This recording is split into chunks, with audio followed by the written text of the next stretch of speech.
अल्लाह अल्लाह अल्लाह ला इलाहा इल्लल्लाह अल्लाह अल्लाह।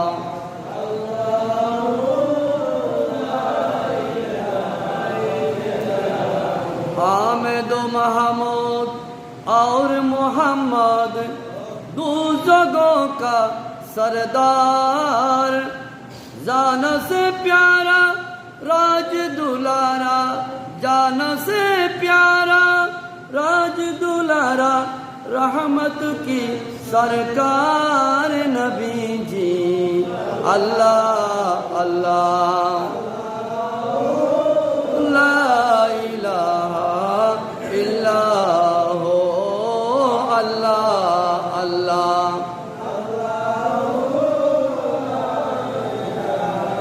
आया है वली दो जगह का और अल्लाह का मकबूल, शाफिए महशर शाफिए महशर साक़िए कौसर, प्यारा मोहम्मद रसूल नबी जी। अल्लाह अल्लाह अल्लाह ला इलाहा हो अल्लाह अल्लाह। बाहर सलामी सारों फरिश्ते सातों फलक से आए, सुबह विलादत प्यारे नबी पर, सुबह विलादत प्यारे नबी पर, सलातु सलाम पहुँचाए नबी जी। अल्लाह अल्लाह अल्लाह हो ला इलाहा इल्लल्लाह अल्लाह।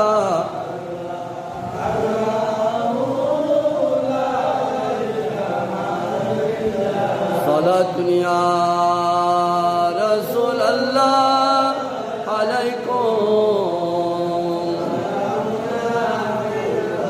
अर्शहक है मसनद रिफात रसूलुल्लाह की, देखनी है हशर में इज्जत रसूलुल्लाह की। सला दुनिया रसूल अल्लाह अलैकुम। ला रब्बिल अर्श जिसको मिला उनसे मिला, बढ़ती है कौनैन में निअमत रसूलुल्लाह की। सला दुनिया अलैकुम सलामुन या हबीब अल्लाह। अऊज़ु बिल्लाहि मिनश शैतानिर रजीम, बिस्मिल्लाहिर रहमानिर रहीम। इन्नमा यअमुरु मसाजिद अल्लाहि मन आमन बिल्लाहि वल यौमिल आखिर व अक़ामस सलाता व आतज़ ज़काता वलम यख्श इल्लल्लाह फ़असा उलाइका अन यकूनु मिनल मुह्तदीन। सदक़ल्लाहुल अज़ीम व सदक़ रसूलुहुन नबियुल हबीबुल करीम। अन आयशा रदियल्लाहु तआला अन्हा अमरा रसूलुल्लाह सल्लल्लाहु अलैहि वसल्लम बिबनाइल मसाजिद फिद्दूर व अन तुनज़्ज़फ़ा व तुतय्यब औ कमा क़ाला अलैहि सल्लाम। আমি আলোচনা করেছিলাম মসজিদের ফজিলত, মসজিদের খেদমতের ফজিলত এবং মসজিদের পবিত্রতা সম্পর্কে আমি কিছু কথা গত জুমায় বলেছি। আজকেও তারই ধারাবাহিকতায় আমি ইনশাআল্লাহ সংক্ষিপ্ত আলোচনা করব। প্যারা হাজরিন, আমি আলোচনা করেছিলাম নিশ্চয় মসজিদের খেদমত করবে তারা যারা আল্লাহর উপর ঈমান আনে এবং আখিরাতের প্রতি বিশ্বাস করে এবং নামাজ কায়েম করে এবং যাকাত প্রদান করে। পঞ্চম নম্বর বৈশিষ্ট্য হলো যারা আল্লাহ ছাড়া কাউকে ভয় করে না। এটা আমি গত জুমার আলোচনাকে একটু আপনাদেরকে স্মরণ করিয়ে দিচ্ছি। আল্লাহ পাক বলেছেন ফাআসা উলাইকা আন ইয়াকুনু মিনাল মুহতাদিন, আশা করা যায় তারা হেদায়েত প্রাপ্তদের অন্তর্ভুক্ত হবে। তাহলে মসজিদের খেদমত, মসজিদের পবিত্রতা, মসজিদের খেদমত করতে পারা, এটা কাদের বৈশিষ্ট্য? মুমিনদের বৈশিষ্ট্য। আল্লাহ পাক আমাদের সবাইকে তৌফিক দান করুন, সকলে বলি আমিন। প্যারা হাজরিন, তাবরানী শরীফের মধ্যে আসছে, যেমন আমি গত জুমার মধ্যে আপনাদের সামনে আলোচনা করেছিলাম, আমার নবী হাদিসে পাকে ইরশাদ করেছেন, যখন তোমরা জান্নাতের বাগানের পাশ দিয়ে গমন করবে, ফারতাউ মিনহা, ওখান থেকে তোমরা ফল আস্বাদন করবে। তো জান্নাতের বাগান বলতে আমার নবী এখানে কি বোঝাতে চাইছেন? মাসাজিদুহা, অর্থাৎ এই দুনিয়ার সকল মসজিদগুলোকে আল্লাহ পাক জান্নাতের বাগান বলেছেন, জান্নাতের বাগান বলেছেন। ফারতাউ মিনহা, আমার নবী বলেন যদি এইরকম জান্নাতের বাগানের পাশ দিয়ে যাও তাহলে তোমরা কি করো? ওখান থেকে ফল আস্বাদন করো, ফল বুক করো, ফল বুক। এখন সাহাবায়ে কেরাম প্রশ্ন করলো, ইয়া রাসূলুল্লাহ, এখানে যে আপনি বলেছেন ওমর রাতো ইয়া রাসূলুল্লাহ, সেই জান্নাতের বাগানের ফল কি? আমার নবী বলেন ওয়ালা সুবহানাল্লাহি, সবাই বলুন সুবহানাল্লাহি ওয়ালহামদুলিল্লাহি ওয়ালা ইলাহা ইল্লাল্লাহু আল্লাহু আকবার, ওয়ালা ইলাহা ইল্লাল্লাহু আল্লাহু আকবার। এই তাসবিহটাকে আমার নবী বলেছেন কি? জান্নাতের ফল, জান্নাতের বাগানে ফল। সেজন্য মসজিদে যখন বসে থাকবেন, নামাজ পড়ে, নফল নামাজ পড়ে, সুন্নত পড়ে, যখন কিছুক্ষণ বসবেন এবং অন্তত বসে কি করবেন? বেকার বসে থাকবেন না। সুবহানাল্লাহি ওয়াল হামদুলিল্লাহ লা ইলাহা ইল্লাল্লাহু আল্লাহু আকবার, লা ইলাহা ইল্লাল্লাহু, সবাই বলুন সুবহানাল্লাহি ওয়াল হামদুলিল্লাহি ওয়া লা ইলাহা ইল্লাল্লাহু ওয়াল্লাহু আকবার। এটা জান্নাতের পথ। মসজিদে এসে আমরা বেকার বসে থাকবো না। আবার ওলামায়ে কিরাম, আপনাদের খতিব সাহেব বা যখন আলোচনা করবে আপনারা আলোচনা শুনবেন, তখন তসবিহ পড়ার দরকার নাই, তখন তসবিহ পড়বেন না, কারণ তখন আপনার তসবিহ পড়া নিয়েও হবে না, ওয়াজ শোনা নিয়েও হবে না। একটা করবেন। আলোচনা যখন করবে তখন আমার আপনার সকলের উচিত হলো কি? এই আলোচনা শোনা, মনোযোগ দিয়ে কোরআন হাদিসে আলোচনা শোনা, এটাই আপনারা করবেন। প্যারা হাজরিন, তাবরানী শরীফের মধ্যে কানজুল উম্মাতে এই হাদিসটা বর্ণনা করা হয়েছে। হযরতে আব্দুল্লাহ ইবনে উমর থেকে বর্ণিত, রাসূল করিম সাল্লাল্লাহু আলাইহি ওয়াসাল্লাম ইরশাদ করেন, কিয়ামত দিবসে মসজিদ ছাড়া সমস্ত পৃথিবী বিলীন হয়ে যাবে। কিয়ামতের দিন মসজিদ ছাড়া পৃথিবীর সমস্ত কিছু কি হয়ে যাবে? ধ্বংস হয়ে যাবে। আল কারিআতু মাল কারিআ ওয়া মা আদরাকা মাল কারিআ ইয়াওমা ইয়াকুনুন নাসু কাল ফারাশিল মাবসুস। মহাপ্রলয়, আমার আল্লাহ বলেন মহাপ্রলয়। আল কারিআতু মাল কারিআ, মহাপ্রলয় কি? ওয়া মা আদরাকা মাল কারিআ, ইয়া রাসূলুল্লাহ, আই মাহবুব নবী, আপনার কি জানা তিনি সেই মহাপ্রলয় কি? আমার আল্লাহর সাথে সাথে উত্তর দিয়ে দিচ্ছেন, অর্থাৎ এটার প্রতি আকর্ষণ সৃষ্টি করছেন। মহাপ্রলয় কাকে বলে? মহাপ্রলয় কি? এই বিষয়ে আল্লাহ পাক ওয়াকিবহাল করছেন, আমাদেরকে বলছেন মহাপ্রলয় কি? ইয়া রাসূলুল্লাহ, আপনার কি জানা আছে মহাপ্রলয় কি? ইয়াউমা ইয়াকুনুন নাসু কাল ফারাশিল মাবসুস, সেই দিনটা হলো ইয়াউমা ইয়াকুনুন নাসু, সেই দিন মানুষ বিক্ষিপ্ত ছড়ানো কীট পতঙ্গের মতো হয়ে যাবে। কাল ফারাশিল মাবসুস, বিক্ষিপ্ত ছড়ানো কীট পতঙ্গের মতো হয়ে যাবে। ওয়া তাকুনুল জিবালু কাল ইহিনিল মানফুস, এবং পাহাড় সমূহ দুলিত পশমের মতো উঠতে থাকবে। উচ্চাওয়াজে বলুন সুবহানাল্লাহ। এই যে বেতুয়ারকুল, এই যে স্টেশনের পাশে যে পাহাড় আছে, যেখানে আমাদের এই এলাকার অসংখ্য মানুষ কবরস্থ করা হয়েছে। কত কবর করতেছেন, এই পাহাড়ের নাড়া যাচ্ছে নি, আল্লাহর কুদরতের নিশানাগুলো।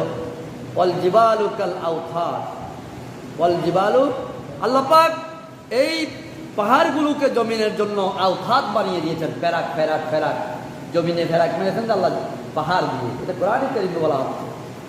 পেয়ারা হাজিরিন, তাহলে সেই ময়দানে হাসর কিয়ামত যখন প্রতিষ্ঠিত হয়ে যাবে, এই পাহাড়গুলো দুলিত পশমের মতো উঠবে। দুলিত পশম, আশ্চর্য হয়ে যাবেন। হিমালয়ের মতো বিশাল পাহাড়, কেউ কেরালামের মতো বিশাল পাহাড়, এই বড় বড় পাহাড়গুলো দুলিত পশমের মতো, তুলার আট যেমন উড়ে এইরকম উড়বে। সেই দিন মানুষের অবস্থা কি হবে? মানুষ বিক্ষিপ্ত ছড়ানো পোকামাকড়ের মতো দিক বেদিক ইয়া নফসি ইয়া নফসি ইয়া নফসি বলে সকলে ঘুরতে থাকবে। উচ্চাওয়াজে বলুন সুবহানাল্লাহ। হাসবি রাব্বি জাল্লাল্লাহ মা ফি কলবি গায়রুল্লাহ, নূর মুহাম্মদ সাল্লাল্লাহ লা ইল্লাল্লাহ। হাসবি রাব্বি জাল্লাল্লাহ মা ফি কলবি নূর মুহাম্মদ সাল্লাল্লাহ লা ইলাহা ইল্লাল্লাহ, লা ইলাহা ইল্লাল্লাহ মুহাম্মাদুর রাসূলুল্লাহ সাল্লাল্লাহু আলাইহি ওয়াসাল্লাম। বলতে চাইছিলাম, ময়দানে হাসর যখন প্রতিষ্ঠিত হবে, কিয়ামত দিবসে সবকিছু ধ্বংস হয়ে যাবে, কিন্তু মসজিদ সমূহ ধ্বংস হবে না। ধ্বংস হবে না, এমন অনেকগুলো জিনিস আছে, অনেক প্রকার জিনিস আছে। সেখান থেকে এক প্রকার হলো মসজিদ। সকল মসজিদগুলো এক জায়গায় মিলিত হয়ে যাবে। দুনিয়ার যত মসজিদ আছে সব মসজিদগুলো কি হয়ে যাবে? এক জায়গায় অবস্থান করবে। তারপর এই মসজিদগুলো তাদের, এই মসজিদকে যারা আবাদ রেখেছেন, মসজিদের হেদমত যারা করেছেন একনিষ্ঠতার সাথে, আমাকে সবাই সভাপতি বলুক, আমাকে সেক্রেটারি বলুক, আমাকে মসজিদের এইরকম বলুক, ইমাম সাহেব বলুক, খতিব বলুক, এইরকম আশাই নয়। আল্লাহকে রাজি করার জন্য যারা মসজিদের হেদমত করেছেন, মসজিদে এসে তবু বলে যে হুজুর যারা মসজিদ কমিটিতে থাকবে তারা শুধু এই মর্যাদা পাবে, আর কেউ পাবে না। আরো বেশি পাবে কারা জানেন? যারা মসজিদে এসে 5 ওয়াক্ত নামাজ জামাত সহকারে পড়বে। যারা মসজিদে এসে 5 ওয়াক্ত নামাজ জামাত সহকারে পড়বে, আল্লাহ পাক সেই দিন মসজিদে ঢুকিয়ে তাদেরকে মসজিদকে জাহাজ বানিয়ে দেবেন। ময়দানে হাসরে এই মসজিদগুলো আমাদেরকে নিয়ে কোথায় উপস্থিত হবে? ময়দানে হাসরে উপস্থিত হবে এবং আল্লাহর দরবারে আমার আপনার জন্য সুপারিশ করবেন। উচ্চাওয়াজে বলুন সুবহানাল্লাহ। সালাতুন ইয়া সালামুন ইয়া হাবিবাল্লাহ। প্যারা হাজিরিন, তাহলে আমাদের এটা মনে রাখতে হবে, মসজিদে আযান শুনছি, বাজারে বসে থাকা যাবে না। বাজারে বসে থাকা যাবে না। আযান শুনছি, চায়ের আড্ডায় থাকা যাবে না। আযান শুনছি, ঘরে বসে থাকা যাবে না। আমাদেরকে অবশ্যই মসজিদে এসে জামাত সহকারে নামাজ পড়ার চেষ্টা করতে হবে।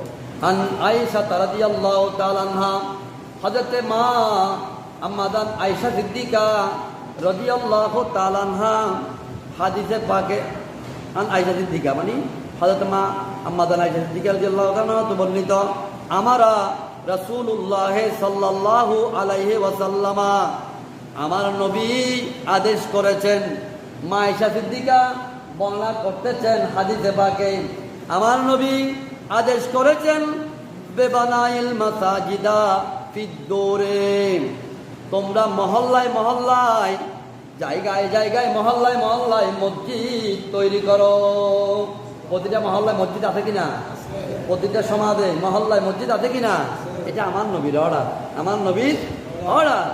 হযরত আম্মাদান আয়েশা সিদ্দিকা রাদিয়াল্লাহু তাআলা আনহা হাদিসে পাকে বর্ণনা করছেন, আমার নবী অর্ডার করেছেন, আমার মানে আদেশ, আমার মানে কি?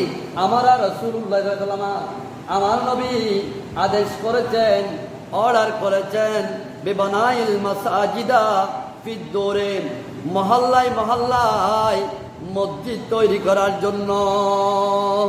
তো আমার নবী মসজিদ তৈরি করতে বলছেন।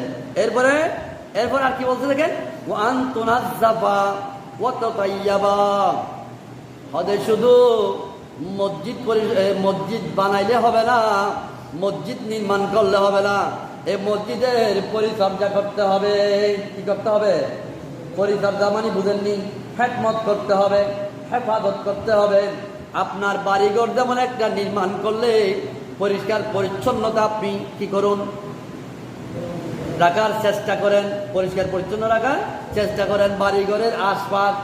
আমার নবীও ইরশাদ করেছেন, তোমরা মহল্লায় মহল্লায় মসজিদ নির্মাণ করো, সাথে ওয়ান তুনাজ্জাফা, এগুলো পরিষ্কার পরিচ্ছন্ন রাখবে। পরিষ্কার পরিচ্ছন্ন রাখবে অবশ্য নয়। প্যারা হাজিরিন, আমার নবী ঘোষণা দিয়ে দিয়েছেন এইরকম বিপজ্জনক জিনিস মসজিদে এসে দেখতেছেন জানালার গ্লাস একটা ভাঙ্গা, অনেকগুলো গ্লাস মসজিদে পড়ে আছে। আপনি কি করলেন? এই গ্লাসগুলো খুব সুন্দর করে মুছে পরিষ্কার করে বাহিরে একটা নিরাপদ জায়গায় বা মাটির ভিতর কি করে দিলেন, গর্তে ঢুকিয়ে দিলেন। এটাকে বলা হয় ইমারাতুল আযা। এমনি রাস্তার মধ্যে একটা আপনি ব্লেড দেখছেন, ভাঙ্গা ব্লেড, ভাঙ্গা কাঁচ, কোনো কিছু, আপনার একজন মোমেন ভাই এটা কষ্ট পেতে পারে, মোমেন ভাই না হোক মানুষ কষ্ট পেতে পারে। এটা সব খাইয়ে দাঁড়িয়ে এটা আপনি পায়ে পারেন, হাতে পারেন, একটু মাটির ফাটার ভিতরে ঢুকিয়ে দেবেন বা অন্য জায়গায় সরিয়ে দেবেন, কারণ যাতে আমাদের না অন্য ভাই যাতে এটা থেকে কষ্ট না পায়। এটাকে আমার নবী বলেছেন এটা সদকাতুল দারিয়া। আপনি মরে গেলেও আপনার কবরের মধ্যে সওয়াব যেতে থাকবে। উসাওয়াদে বলুন আলহামদুলিল্লাহ। এখানেও আমার নবী বলছেন, মান আখারাজা আযাম মিনাল মসজিদে, মসজিদ থেকে এসে মসজিদ থেকে কেউ যদি এরকম কষ্টদায়ক বস্তু সরিয়ে দেয়, বানাল্লাহু লাহু বাইতান ফিল জান্নাহ, আল্লাহ পাক তার জন্য জান্নাতে একটা ঘর বানিয়ে নেবেন। ওমা আলহামদুলিল্লাহ বলেন না, ছোট করে বলেন আলহামদুলিল্লাহ। আপনি কাজটা করছেন কি? শুধু একটা ব্লেড ভাঙ্গা, গ্লাস ভাঙ্গা দেখছেন, সেটা একটু সরিয়ে দিয়েছেন, বা একটা বিষাক্ত পোকামাকড় দেখছেন, এটাকে একটু মেরে বা বাহিরে ফেলে দিয়েছেন, যে সামান্য কাজ করছেন। এখানে কি আপনি ঘরের কাজ করছেন, ঘর নির্মাণের কাজ করছেন, দালান কোঠার কাজ করছেন, একটা ইট এনেছেন, এক বস্তা সিমেন্ট এনেছেন। কিন্তু আল্লাহ পাক বলতেছেন, মান আখারাজা আযাম মিনাল মসজিদে, মসজিদ থেকে যে এরকম কষ্টদায়ক বস্তু সরিয়ে ফেলবে, বানাল্লাহু লাহু বাইতান ফিল জান্নাহ, আল্লাহ পাক তার জন্য জান্নাতে বনিমুক্তা খোদিত স্বর্ণের দালান কোঠা একটা তৈরি করে রাখবে। উৎসাহ আদে বলুন আলহামদুলিল্লাহ। আমার পুরস্কারের কথা হলো আলহামদুলিল্লাহ, না শাস্তির কথা হলো আইন নবীর অনুরাধ চেতনা হংকা। একটু উৎসাহবাদে বলবেন, এটা নিয়ামতের কথা না? এটা নিয়ামত না? উৎসাহবাদে বলি আলহামদুলিল্লাহ। এখন আপনাদের প্রশ্ন, আমাদের ইয়াং ভাইয়েরা প্রশ্ন করতে পারে, হুজুর এই হাদিসটা এত ছোট একটা সংক্ষিপ্ত কাজ করে আল্লাহ পাক আমাদেরকে এত নিয়ামত দিতে পারবে? নাউযুবিল্লাহ, এইরকম প্রশ্ন আমাদের মনে আসতে পারবে? এই কথা কে বলেছেন? সাইয়্যিদুল মুরসালিন, ইমামুল আম্বিয়া, জনাবে মুহাম্মদ রাসূলুল্লাহ সাল্লাল্লাহু আলাইহি ওয়াসাল্লাম, আমার নবী ইরশাদ করেছেন। এটা কোথায় আসছে হাদিসটা? এটা সহিহ হাদিস ইবনে মাদা শরীফের মধ্যে, চেহাচিত্তার একটা সহিহ হাদিসের কিতাব কয়টা আছে বাবা? ছয়টা। ছয়টা থেকে একটা হলো ইবনে মাদা শরীফের মধ্যে এই হাদিসটা ইমাম ইবনে মাজাহ কোট করেছেন। উস্তাওয়াদে বলুন আলহামদুলিল্লাহ। প্যারা হাজিরিন, হযরত আবু সাঈদ খুদরী রাদিয়াল্লাহু তাআলা হতে বর্ণিত, রাসূল করিম সাল্লাল্লাহু আলাইহি ওয়াসাল্লাম ইরশাদ করেন যে মসজিদের সাথে ভালোবাসা রাখবে, আল্লাহ তার সাথে ভালোবাসা রাখবে। আমাদের মসজিদের সাথে কার কার ভালোবাসা আছে দেখি, হাত তুলে দেখান তো দেখি। আমাদের মসজিদের সাথে সকলের ভালোবাসা আছে কিনা? আল্লাহ পাক বলছেন, আমার নবী বলছেন, আল্লাহর সাথে তার ভালোবাসা আছে। মসজিদের সাথে ভালোবাসা আছে বলেই আমি যদি বলি ভাই আমার এগুলো লাগবে ওইগুলো লাগবে, আপনারা সাথে সাথে যে যা পারেন দিয়ে দেন। মসজিদে এসে মসজিদের সাথে ভালোবাসা আছে বলেই আমার সামনে দিয়ে মসজিদের চাঁদার বক্সটা আমার সামনে দিয়ে যাচ্ছে, আমি না দিয়ে কিভাবে পারি? 10 টাকা ওখানে কেউ না দেখে মরতে লজ্জা লাগতেছে, আমি বড় লোক, বিদেশ থেকে আসছি আমার ভাই, হ্যাঁ 100 টাকা না দিলে কেমন হয়, 10 টাকা লুকিয়ে হলো ওখানে ঢুকিয়ে দিয়েছেন। আমার আল্লাহ বলেন, আমার নবী বলেন, আল্লাহ আপনাকে ভালোবাসবেন। প্যারা হাজিরিন, पहाड़ी पहाड़ कर जाएंगे, जमी पर जल जला होगा, मोहम्मद तख्त पर होगा, আদালত पर खुदा होगा।